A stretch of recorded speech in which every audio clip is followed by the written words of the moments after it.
Анан урматтуу министр айым, сиз эң туура айтып атасыз, мамлекеттик тилге болгон мамиле биз конституциялык мыйзамды кабыл алгандан кийин түп тамырынан бери өзгөрүш керек. Мурдагыдай улам этап менен деген токтош керек. Мына этап менен деп жүрүп 35 жылда мамлекеттик тил эч кандай өнүгүү болгон жок. Муну моюнга алышыбыз керек да. Мына коңшу Казакстанды эле айтайлы, 1 класстан 4 класска чейин бир гана казак тилинде өтөт сабактарды. Башка тил жок. Биз ушундай нерселерге барышыбыз керек биз дагы. Эгерде тилди өнүктүрөбүз, бала бакчадан ошо башталгыч класстарда тил калыптанат.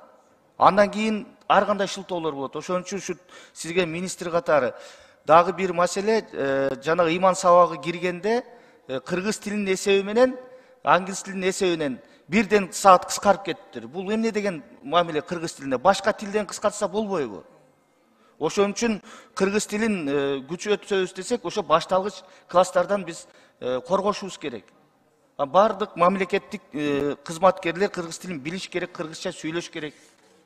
Улуттук комиссиянын бул жерде жетекчиси отурат, аябай жакшы иш алып барып атат, аны айтып коюшубуз керек. Кыргыз тест.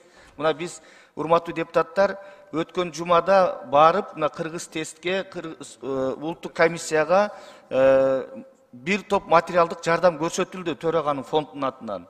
Буга чейин каралбай келген чоң көйгөйлөр бар экен, ошонун баарын чечтик.